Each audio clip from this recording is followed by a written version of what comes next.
நம்மளால் ஒரு 10 பேர் ஒரு குடும்பம் ஒரு 10 குடும்பம் வாழ்கிறதா, அதற்கு இறைவன் எம்மை காரணமாக்கி இருக்கிறான் என்று நினைங்களே தவிர, நான் இல்லாது விட்டால் உங்களுக்கு வழி என்ன என்ற முறையில் ஒரு வார்த்தை பேசிவிட வேண்டும். அப்படி பேசுறாங்க. நான் என்ன கஷ்டத்துல உங்களுக்கு தருகிறேன் தெரியுமா, எப்படி பட்டு தருகிறேன் தெரியுமா, மற்ற குடும்பங்களை நீங்க பாத்தீங்களா, இப்படி என்றெல்லாம் பேசக்கூடியவர்கள் இருக்கிறார்கள்.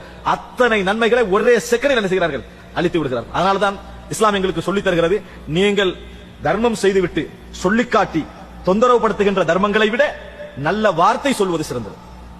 நல்ல வார்த்தை இருக்குது, அது சிறந்தது. இந்த தர்மத்துல எந்த பிரயோஜனம் கிடையாது. உண்மையில் கொடுப்பவன் யார்? அல்லாஹ் ரப்பல் ஆலமீன். வமா மின் தாபத்தின் ஃபில் அர்தி இல்லா அலல்லாஹி ரிஸ்குஹா வ யஅலமு முஸ்தகர்ரஹா வ முஸ்தௌதாஹா. இந்த உலகத்திலே உள்ள எந்த ஒரு உயிரினமாக இருந்தாலும் ரிஸ்க் கொடுப்பது அல்லாஹ்வுடைய கடமை, அல்லாஹ்வுடைய பொறுப்பு. அல்லாஹ் கொண்டு வந்து சேர்ப்பான். எங்களை காரணமாக்கியதற்காக அல்லாஹ் தஆலா என்ன செய்யணும், நம்ம அல்ஹம்துலில்லாஹ் என்று சொல்லணுமே ஒழிய ஒரு சின்ன செயல்பாட்டில் கூட என்னால் தான் இவர்கள் என்ற இடத்துக்கு நீங்க என்ன செய்ய வேண்டாம், காட்டிக்கொள்ள வேண்டாம். என்னால் தான் நீங்கள் கொடுத்து விட்டவர்கள் உங்களோடு சந்தோஷமாக பேசுகிறார்களா, உங்கள் உள்ளம் அதனால கலங்குகிறதா, மகிழ்ச்சி அடைகிறதா, அந்த மகிழ்ச்சியின் மூலம் இறைவனிடத்திலே பாவ மன்னிப்பு கேளுங்க. யா அல்லாஹ், நீ என்னை செலக்ட் பண்ண, நீ என்னை தேர்ந்தெடுத்திருக்கிறாய், எனது நல்ல உள்ளத்தை நீ வளர்க்கிறாய், அதற்காக வேண்டி அல்லாஹ்வுக்கு நன்றி செலுத்த பழகுங்களே தவிர, இதை ஒரு பெருமையாக்கி நமது நன்மைகளையும் அளித்து மறுமை வாழ்க்கையை அளித்துக் கொள்ளுங்கள் நிலைமைக்கு நாம் என்ன செய்யக்கூடாது, போகக்கூடாது. அடிக்கடி ஞாபகப்படுத்திக் கொள்ளுங்கள், நம்மளால் ஒரு சகோதரர் வாழ்கிறாரா, அல்லாஹ் தஆலா அவரது விஷயத்தை எனக்கு தருகிறான் என்பது அர்த்தம்.